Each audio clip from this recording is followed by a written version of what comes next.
Enciende la cámara ahora. Ese mensaje helado, enviado desde un número desconocido, me golpeó como un puñetazo en mitad de la cena con mi hija. Su risa llenaba la habitación, cálida y familiar, pero el texto prometía caos.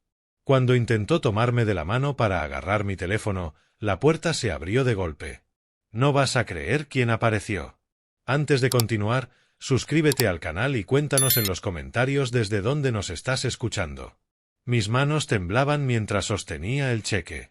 La firma parecía mía, pero los trazos del bolígrafo titubeaban, como si alguien hubiera forzado demasiado el último giro de mi rúbrica. $5,000 al portador. Fechado 3 días atrás. Yo jamás había escrito ese cheque. La puerta de la cocina crujió a mis espaldas. Emily entró, con un bolso de diseñador colgado del hombro y las llaves tintineando entre sus dedos perfectamente cuidados. Se quedó helada al verme sentado a la mesa. «Papá, ¿qué haces con eso?», dijo, mirando el papel. Levanté el cheque, con una voz más firme de lo que me sentía. «Esto es tuyo, ¿verdad? Esta firma claramente no es mía». Su rostro palideció. Dio un paso adelante, intentando tomarlo. «Papá, no es lo que piensas. Solo necesitaba». Retiré el cheque, poniéndome de pie tan rápido que la silla chirrió contra el suelo. «Has falsificado mi firma». «Escúchame», su voz se quebró. «Estoy en problemas, ¿ok? Problemas serios. Las cuentas se acumulan y no podía pedirte ayuda otra vez después de la última vez. Así que decidiste robarme», escupí. La compostura de Emily se derrumbó. Apretó el borde de la encimera hasta que sus nudillos se pusieron blancos. «No es robar. Eres mi padre. Sabía que me ayudarías si entendías».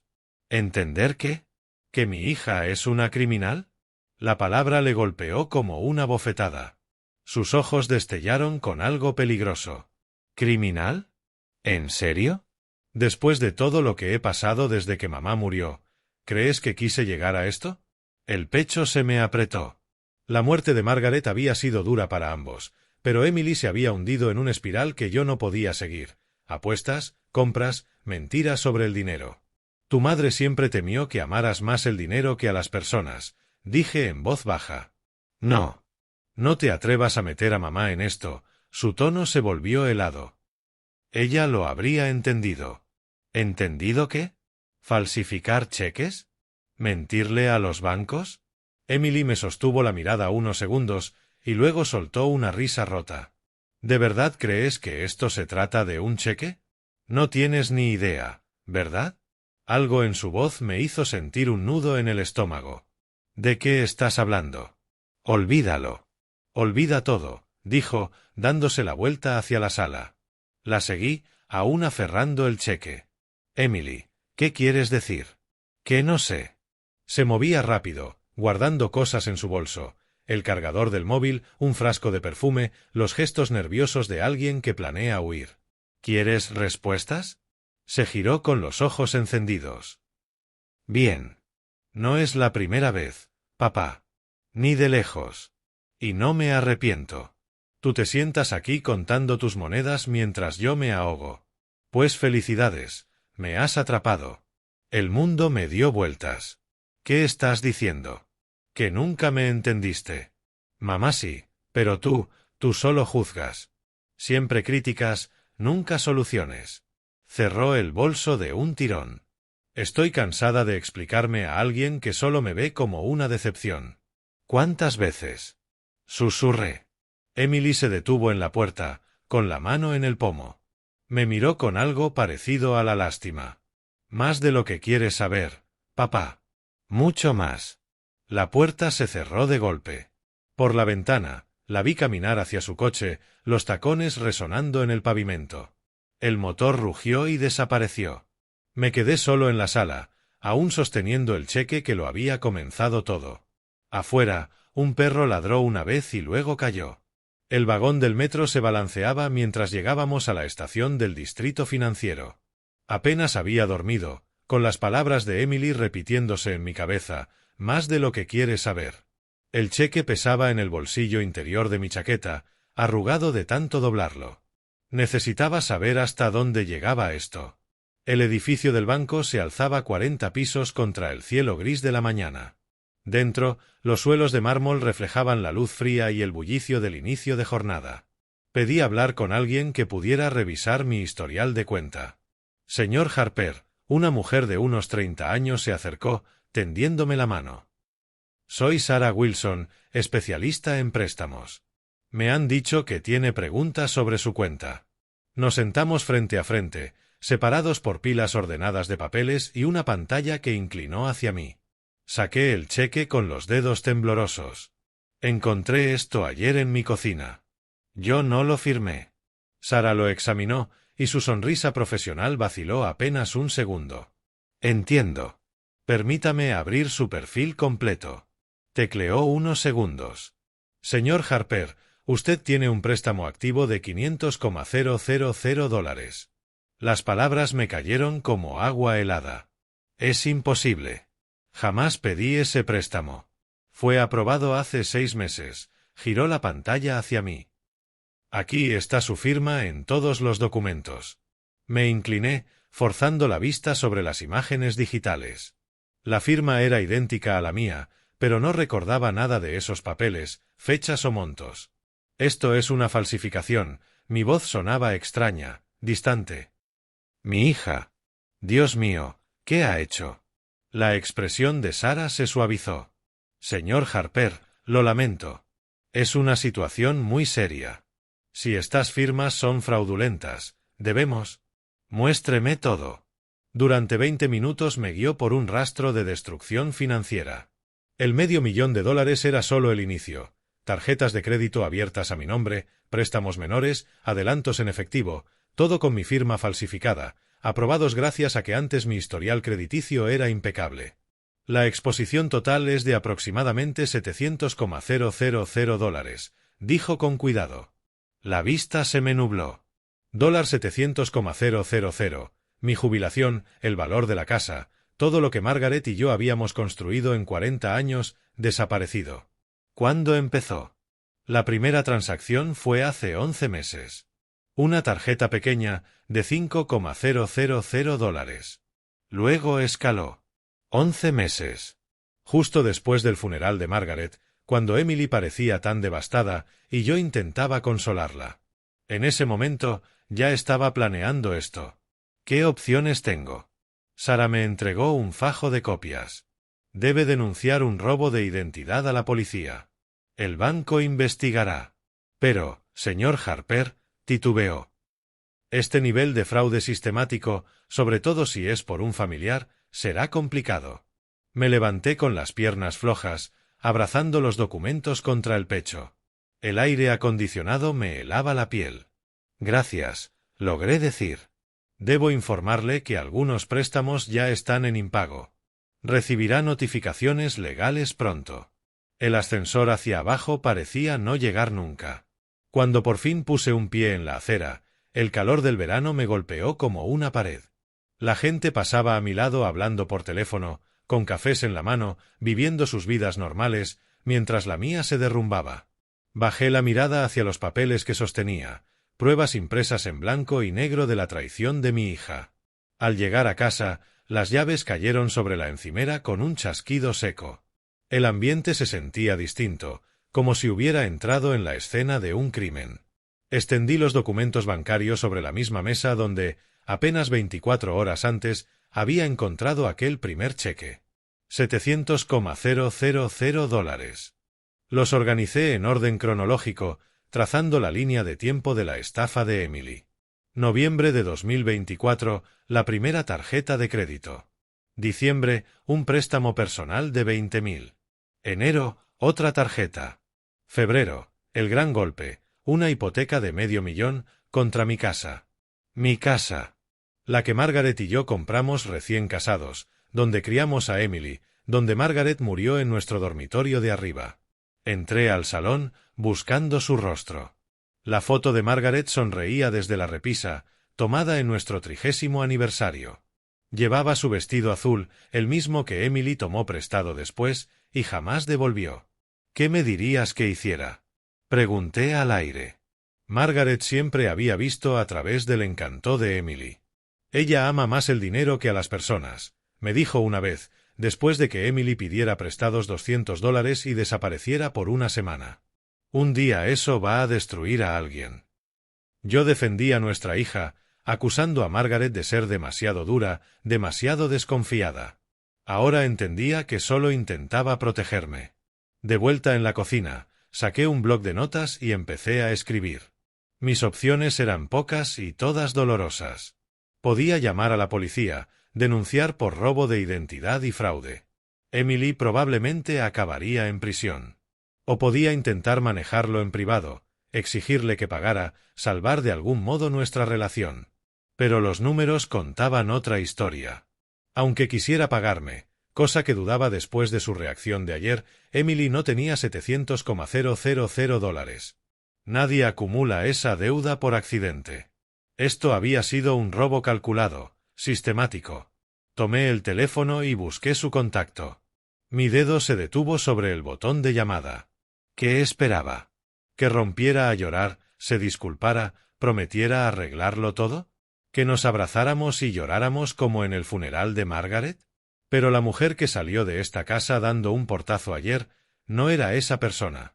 La mujer que falsificó mi firma docenas de veces, que hipotecó mi casa a mis espaldas, que me llamó juzgador mirándome a los ojos, era una desconocida.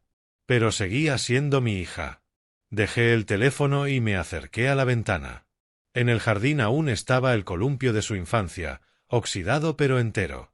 Lo construí yo mismo cuando cumplió 7 años, dedicando 3 fines de semana para asegurar cada tornillo. La ironía no se me escapaba. Pasé su vida entera intentando mantenerla a salvo, y ahora era ella de quien necesitaba protección.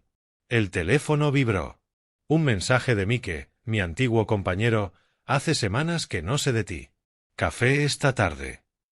Mike Reynolds, 25 años en la policía de Nueva York, ahora retirado, pero aún afilado como una navaja. Había visto toda clase de tragedias familiares, toda clase de traiciones. Quizá él sabría qué hacer cuando tu propio hijo destruye tu vida. Tomé el teléfono otra vez, pero en lugar de llamarlo, me quedé mirando el número de Emily. Ella debía saber que ya lo había descubierto todo. Que esto no iba a desaparecer. Fuera que llamara a la policía o intentara un acuerdo, tenía que entender la magnitud de lo que había hecho. Marqué. Un solo llamado iniciaría una conversación que lo cambiaría todo entre nosotros. Pero el silencio no haría que la deuda desapareciera, ni que las firmas dejaran de ser falsas. Escuché el tono de llamada. 24 horas después, seguía mirando su contacto en la pantalla. Los documentos bancarios seguían extendidos en la mesa, como pruebas en una investigación. Había ensayado qué decir una docena de veces, pero mi dedo aún temblaba sobre el botón de llamada. Sonó 4 veces antes de que contestara. ¿Qué quieres, papá? Su voz tenía el mismo filo frío de nuestra última conversación. Emily, sé lo del préstamo de $500,000. Explícamelo. El silencio se estiró entre nosotros. De fondo, escuché una televisión, una comedia con risas enlatadas que sonaban obscenas en nuestra situación. ¿Qué préstamo? Dijo al fin, pero su tono había cambiado, la seguridad se había quebrado. Los $500,000 que pediste contra mi casa. El banco me lo mostró todo. Papá, exageras. Solo son dificultades financieras temporales. ¿Temporales? Apreté el teléfono. Tengo 12 documentos falsificados, Emily. Tarjetas, préstamos personales, adelantos, $700,000 en total. La televisión se apagó en su lado. La imaginé alcanzando el mando con las manos temblorosas, igual que yo había hecho con aquel primer cheque. ¿Fuiste al banco? Su voz sonaba pequeña, como la niña que pedía cuentos antes de dormir. Tenía que saber hasta dónde llegaba esto. Y ahora lo sé. Leí en voz alta de uno de los documentos. 15 de noviembre del 24, préstamo personal de $20,000.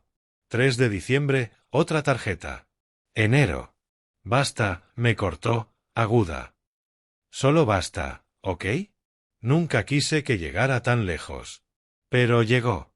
Hipotecaste mi casa, Emily. La casa que tu madre y yo compramos juntos. Donde ella murió. Donde planeaba pasar mis últimos años. Siempre piensas solo en el dinero. Su voz volvió a volverse venenosa. ¿Y qué hay de lo que yo he pasado? ¿De mis problemas? Mi mano libre se cerró en un puño. ¿Tus problemas? Los creaste robándole a tu propio padre. No robé. Solo necesitaba ayuda. Y tú siempre eres tan tacaño con todo. Mamá tenía razón sobre ti. Su mención a Margaret me golpeó como un puñetazo en el estómago. Ni se te ocurra nombrar a tu madre. Se avergonzaría de lo que te has convertido. ¿Avergonzarse? Ella me entendía. Sabía lo que era necesitar cosas, querer una vida mejor. Tú nunca entendiste a ninguna de las dos. Me puse de pie, caminando hacia la ventana. Afuera, la señora Chen, la vecina, regaba su jardín, viviendo una vida tranquila mientras la mía se hacía pedazos. Tu madre me advirtió sobre tu relación con el dinero, dije en voz baja. Dijo que lo amabas más que a las personas. ¿Ella dijo eso? La voz de Emily se quebró. Dijo que un día eso destruiría a alguien. Pensé que hablaba de mí. Nunca imaginé que hablaba de ti. Papá, escucha. No, escucha tú, las palabras me salieron más duras de lo que pretendía. Confié en ti. Después de que tu madre muriera, intenté estar ahí para ti. Te di dinero cuando me lo pediste. Nunca pregunté a dónde iba. Y así me lo pagas. No entiendes la presión que tengo. Las facturas, los pagos, presión que tú misma creaste. Yo tenía una jubilación sencilla planeada. Dinero suficiente para vivir tranquilo. Quizá hacer ese viaje del que Margaret y yo siempre hablábamos. Y ahora puedo perderlo todo porque mi propia hija es una criminal. No soy una criminal. Falsificaste mi firma docenas de veces. Sacaste préstamos a mi nombre. Robaste $700,000. ¿Cómo llamas a eso? La línea quedó en silencio, salvo por su respiración. Pesada, enfadada, como las rabietas que hacía de niña. Lo llamo supervivencia, dijo al fin. Y si no puedes entenderlo, quizá mamá tenía razón en más cosas que solo sobre el dinero. ¿Qué se supone que significa eso? Descúbrelo tú mismo. La llamada se cortó. Me quedé mirando el teléfono apagado, el reflejo de mi rostro cansado en la pantalla negra. A lo lejos, se oían niños jugando en algún patio, su risa flotando en el aire de la tarde. $700,000. Mi hija. Mi única familia. Dejé el teléfono junto a los documentos y traté de pensar qué hacer. A la mañana siguiente subí las escaleras del edificio de Mike con una carpeta manila repleta de papeles del banco. Las piernas me pesaban como si caminara bajo el agua. Apenas dormí después de que Emily colgara. Mike abrió en el segundo golpe, su rostro curtido arrugándose de preocupación. Ion, tienes mala cara. Necesito hablar con alguien que entienda de criminales. Se hizo a un lado y me dejó entrar en su pequeña cocina. El café burbujeaba en la cafetera, llenando el aire de un aroma familiar. Mike siempre había sido un ancla. 25 años en la policía de Nueva York, retirado pero aún afilado como una cuchilla. ¿Qué pasa? Me senté en su mesa de madera marcada por los años y abrí la carpeta. Los papeles se deslizaron como acusaciones. Mike, no sé qué hacer. Es mi hija. Sirvió 2 tazas de café negro y se sentó frente a mí. Sus ojos grises, los mismos que habían interrogado a incontables sospechosos, se centraron en los documentos. Empieza por el principio. Así lo hice. El cheque falsificado en mi cocina, la visita al banco, el descubrimiento espantoso del fraude sistemático. Mike escuchó sin interrumpir, de vez en cuando revisando un papel con detenimiento. $500,000, dijo al fin, dejando un documento. Ion, esto es un delito grave. No es como robar en una tienda o pasar un cheque sin fondos. Pero no puedo meter a mi propia hija en prisión. Mike se recostó en la silla, con la paciencia de quien ha oído todas las tragedias familiares posibles. Y ella puede destruirte financieramente. ¿Has pensado en eso? Toda la noche. tumbado mirando el techo donde Margaret y yo solíamos planear el futuro. Dame un poco más de tiempo. Quizá entre en razón. ¿Tiempo para qué? ¿Para falsificar más firmas? ¿Para arreglar esto de alguna manera? Mike se levantó y miró por la ventana de su cocina, que daba a la misma calle de Brooklyn donde habíamos vivido durante décadas. Ion, en mi experiencia, la gente que comete fraudes de este calibre no desarrolla una conciencia de repente. No es una delincuente de la calle. Es mi hija, que me robó $700,000. Se giró hacia mí. Familia o no, eso es fraude con agravantes. Múltiples cargos. Lo vi organizar los papeles en pilas ordenadas, su instinto de policía activándose. Documento por documento, estaba armando un caso casi sin darse cuenta. ¿Qué harías tú? Mike se sentó otra vez, su expresión suavizándose un poco. También querría creer que puede cambiar. Pero me protegería. ¿Cómo? Presenta una denuncia. Deja constancia oficial. Aunque no quieras presentar cargos aún, necesitas protección legal. La idea de ir a la comisaría y decirles que mi hija era una ladrona me revolvía el estómago. No puedo. Aún no. Mike asintió lentamente, pero vi un destello calculador en sus ojos. Está bien, pero prométeme algo, Ion. No la dejes convencerte de nada estúpido. No firmes nada. No le des acceso a ninguna cuenta. No lo haré. Y guarda bien estos documentos, señaló la carpeta. Son tu única prueba. Recogí todo de nuevo, agotado. Mike me acompañó a la puerta, su mano firme sobre mi hombro. Eres un buen padre, pero a veces los buenos padres tienen que tomar decisiones duras. Caminé a casa despacio, con la carpeta bajo el brazo como si fuera un escudo. No vi a Mike volver a su cocina, ni cómo tomó su teléfono con una expresión decidida. Algunas decisiones, estaba a punto de aprender, se toman por ti. Pasaron 3 días en silencio. Esperé junto al teléfono, deseando que Emily llamara con una explicación, una disculpa, alguna señal de que la hija que crié seguía ahí dentro.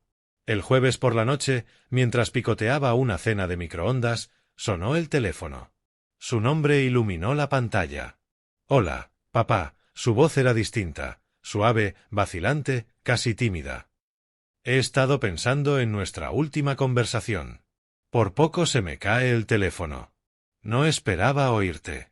Lo sé, y lo siento. Estaba enfadada y asustada, y dije cosas que no quería. Hizo una pausa, respirando con dificultad.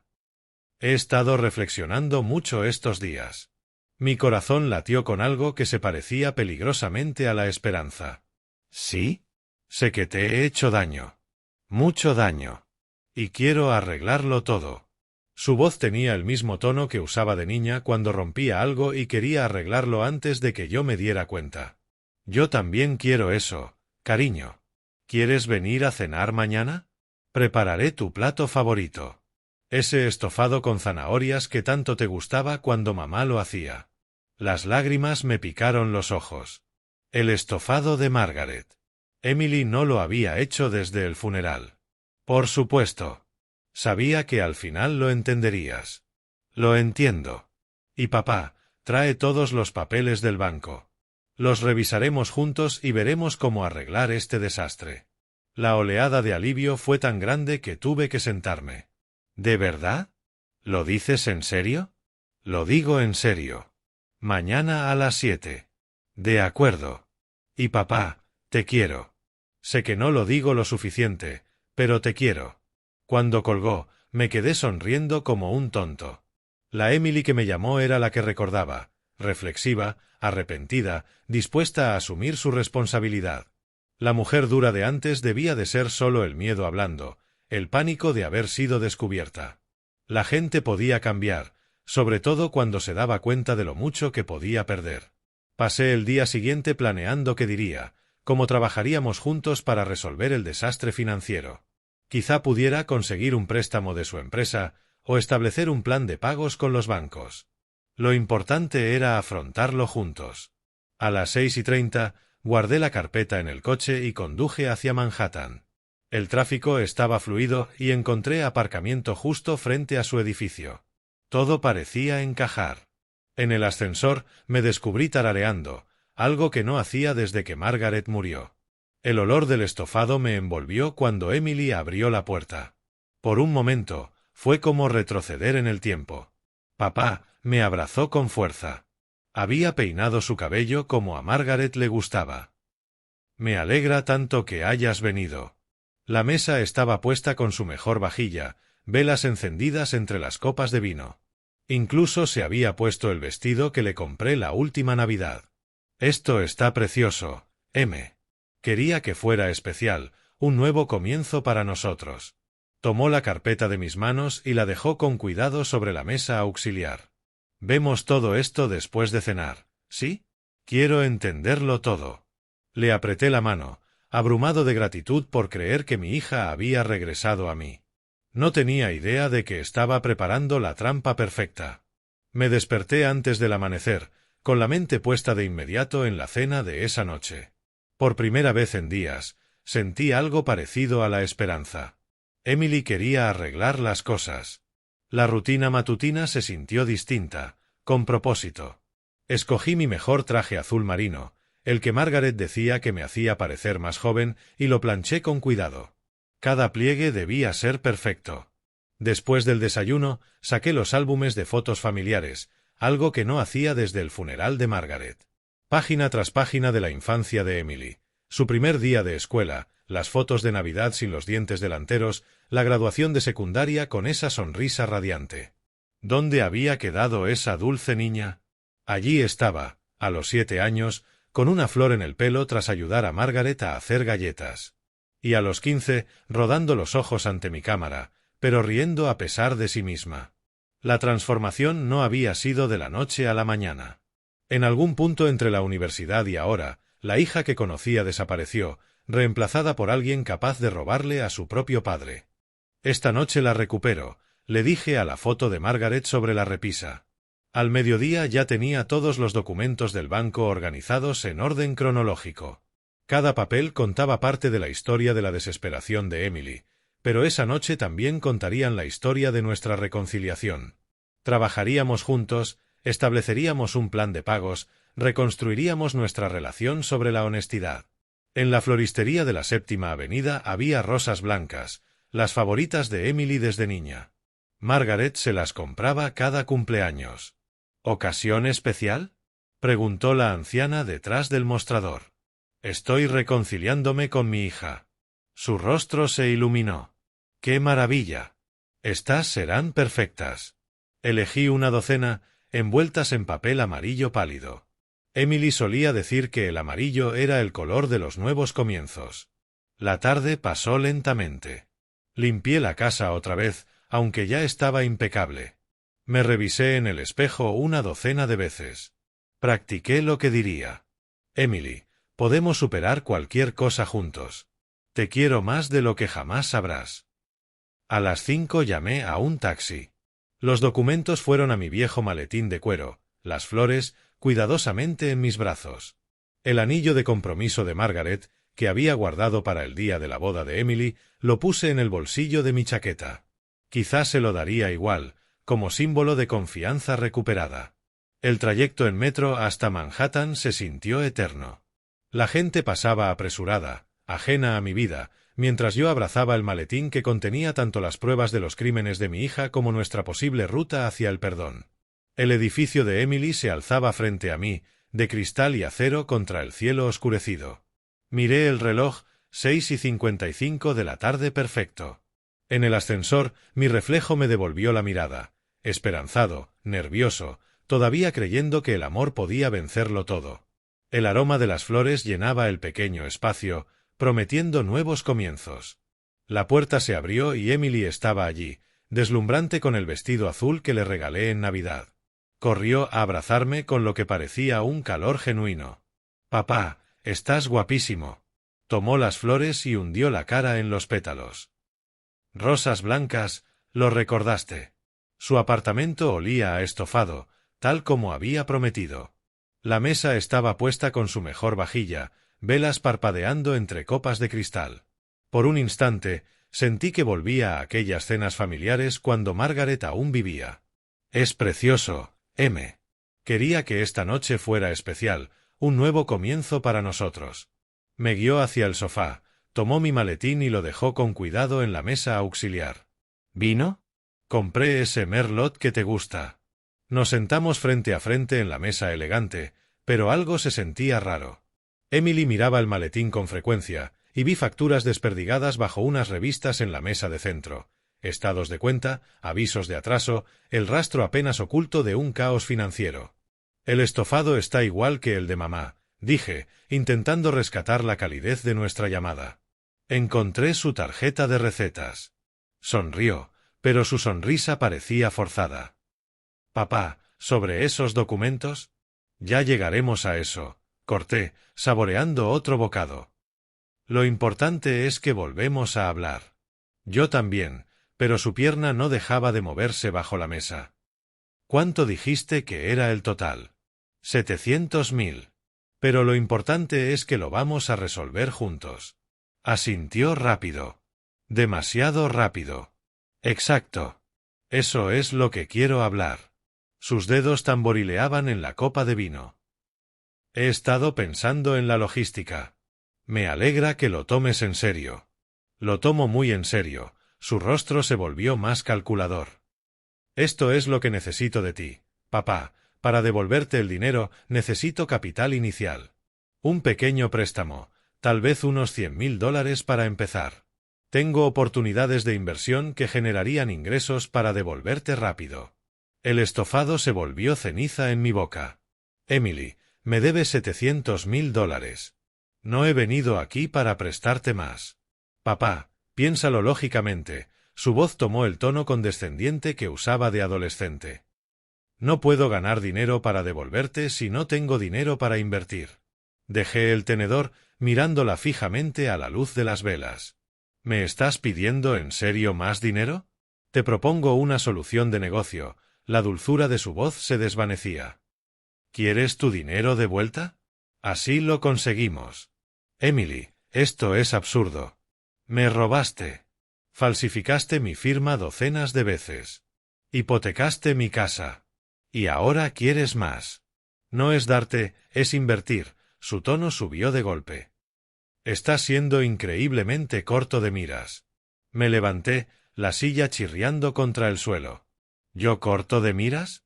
Cometiste múltiples delitos. Todo lo que hice fue por supervivencia, dijo, poniéndose de pie. Su fachada se resquebrajaba. No tienes idea de la presión que enfrento, de lo que es vivir en esta ciudad y mantener una vida decente. Así que decidiste destruir la mía en su lugar. Decidí usar recursos que, al final, iban a ser míos de todos modos. Señaló su apartamento caro. Cuando mueras, heredo todo. Solo necesitaba acceso a una parte ahora. Las palabras me golpearon como puñetazos. No era mi hija quien hablaba, sino una extraña con su rostro, calculando fríamente mi muerte como una oportunidad de negocio. Lárgate, dijo de pronto. ¿Qué? Fuera de mi apartamento. Llévate tu indignación moral y tu autosuficiencia y vete. Se acercó a la mesa auxiliar, donde estaba mi maletín. Y llévate estos documentos contigo. Extendí la mano hacia el maletín, pero ella estaba más cerca. Nuestras manos chocaron sobre el asa de cuero. Dámelo, dije. No. Su agarre se endureció. Creo que me lo voy a quedar. Nos quedamos así, los dos aferrando el maletín, con los rostros a centímetros. En sus ojos ya no quedaba nada de la niña que pedía cuentos antes de dormir, solo cálculo frío y una rabia apenas contenida. Mi teléfono vibró en el bolsillo. Los agentes de policía se movían por el apartamento de Emily con precisión metódica, sus cámaras parpadeando mientras documentaban cada papel disperso. Yo permanecía junto a la ventana, mirando su trabajo, todavía con el teléfono en la mano y ese mensaje misterioso brillando en la pantalla. Señor Harper, se acercó el detective Morrison, libreta en mano. Necesitaremos una declaración formal sobre los delitos cometidos contra usted. Asentí, aturdido, sin poder procesar lo rápido que había cambiado todo. Una hora antes, Había venido esperando reconciliarme con mi hija. Ahora estaba esposada, y extraños fotografiaban las pruebas de su traición. Estos documentos serán evidencia para la fiscalía, explicó Morrison, guardando cada papel con cuidado. Los originales con las firmas falsificadas son particularmente importantes. ¿Tendré que testificar en el juicio? Lo más probable, sí. Su testimonio será clave para establecer la línea de tiempo y el alcance del fraude. Se detuvo, examinando mi rostro. ¿Está bien, señor? Sé que ha sido una noche traumática. Traumática parecía quedarse corta. Detective, ¿cómo supo venir esta noche? ¿Cómo supo de la cena? ¿La hora? Morrison intercambió una mirada con su compañero y esbozó una leve sonrisa. Tiene amigos muy atentos, señor Harper. Alguien llamó para denunciar un fraude financiero en curso y sugirió que esta noche sería el momento perfecto para hacer un arresto. Mis manos temblaron al comprender la implicación. ¿Un amigo, con experiencia en la ley? Había hecho su propia investigación y consideró que era hora de una intervención oficial. Morrison me entregó su tarjeta. Coordinamos con esa persona para asegurarnos de que todo se manejara correctamente. Mike. Tenía que ser Mike. 20 minutos después, iba en la parte trasera de un taxi, viendo cómo el edificio de Emily se hacía pequeño a lo lejos mientras nos dirigíamos a Brooklyn. El conductor intentó charlar sobre el clima, pero yo solo podía pensar en lo que acababa de descubrir. Mi amigo más antiguo había orquestado el arresto de mi hija.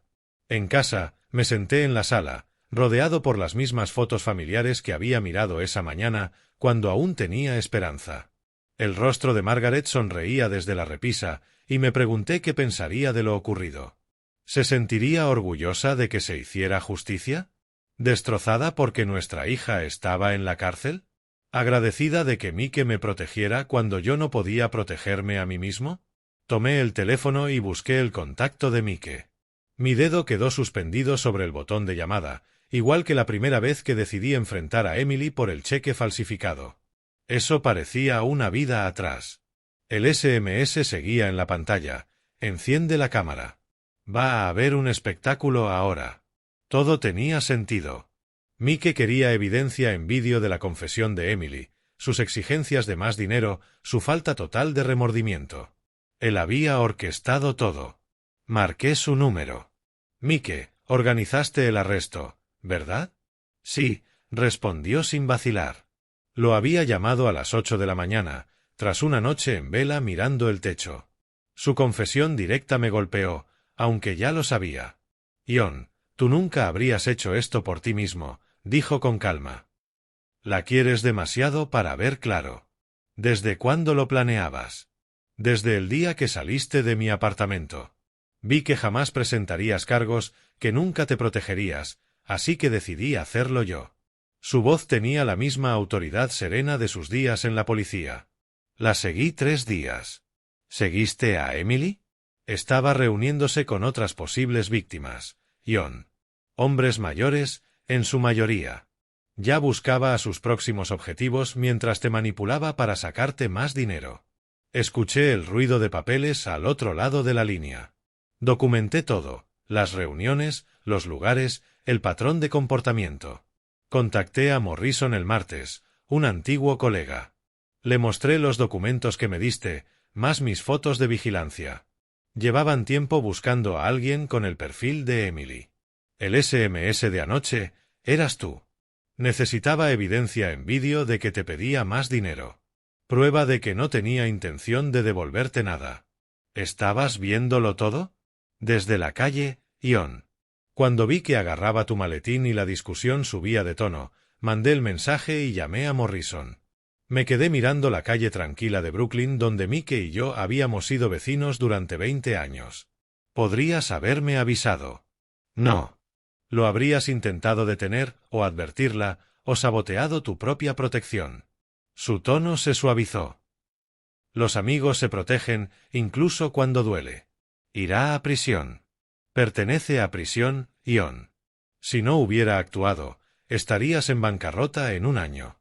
Te estaba drenando y ya buscaba a otras víctimas. ¿Cuántos ancianos más deben sufrir porque no enfrentas la verdad? Sus palabras dolieron porque eran ciertas. Yo habría seguido creyendo que podía cambiar, hasta que me destruyera por completo. ¿Y ahora qué? Ahora declaras cuando llegue el momento. Dices la verdad. La fiscalía tiene un caso sólido. Probablemente le ofrezcan un acuerdo para evitar el juicio.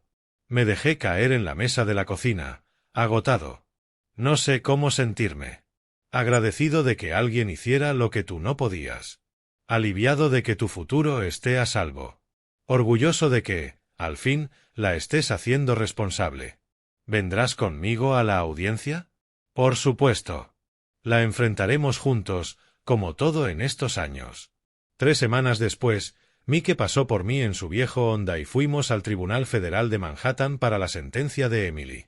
El edificio se alzaba como un monumento a las consecuencias. ¿Listo para esto?, preguntó, ajustándose la corbata. Lo más listo que puedo estar. Dentro, la sala era más pequeña de lo que imaginaba, paneles de madera, seriedad absoluta.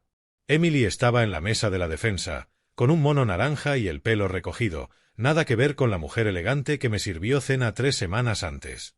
No me miró al entrar. La jueza Patricia Thornton, de cabello gris y gafas finas, presidía con calma y experiencia. Señor Harper, dijo cuando llegó mi turno, ¿quiere dar una declaración como víctima? Me puse de pie, con el discurso temblando en mis manos. Su señoría, mi hija me robó $700,000 en 11 meses. Falsificó mi firma, abrió cuentas a mi nombre y hipotecó mi casa sin mi consentimiento. Mi voz se afirmó. Pero lo peor no fue el daño económico. Fue la traición, la manipulación de mi amor y la ausencia total de remordimiento hasta ser descubierta. Incluso entonces, exigió más dinero en vez de intentar reparar el daño. Emily tembló ligeramente, pero no giró la cabeza. Amo a mi hija, concluí, pero no puedo seguir permitiendo su comportamiento destructivo. Debe enfrentar las consecuencias de sus actos. Cuando le tocó hablar, Emily se levantó despacio. Lamento lo que le hice a mi padre. Estaba desesperada y tomé malas decisiones. Su disculpa sonó ensayada, calculada. La jueza fue directa. Emily Harper se le condena a 4 años en prisión federal por robo de identidad, falsificación de documentos y fraude bancario. Deberá restituir a la víctima la suma total de $700,000. El mazo golpeó, como cerrando una puerta para siempre.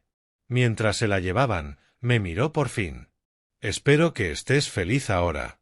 Espero que aprendas responsabilidad, respondí. Fuera del tribunal, Mike y yo bajamos las escaleras despacio, el calor de verano envolviéndonos como una ola de limpieza. Se hizo justicia, amigo, dijo. Asentí, sintiendo algo que no experimentaba en meses. Paz. No felicidad, porque no hay felicidad en ver a tu hijo pagar por sus crímenes. Pero sí paz, tras meses de mentiras y manipulación. Gracias, le dije, por hacer lo que yo no podía. Para eso están los amigos. Caminamos hacia su coche, 2 hombres que habían aprendido que proteger a alguien a veces significa negarse a alimentar sus peores impulsos. Margaret lo habría entendido. Ella siempre supo que el amor sin límites no es amor, sino otra forma de daño. Emily cumpliría su condena, pagaría su deuda y, con suerte, aprendería algo sobre responsabilidad. Yo reconstruiría mi seguridad y seguiría adelante, con la certeza de que había elegido la justicia sobre la lealtad mal entendida. Las balanzas, al fin, estaban equilibradas.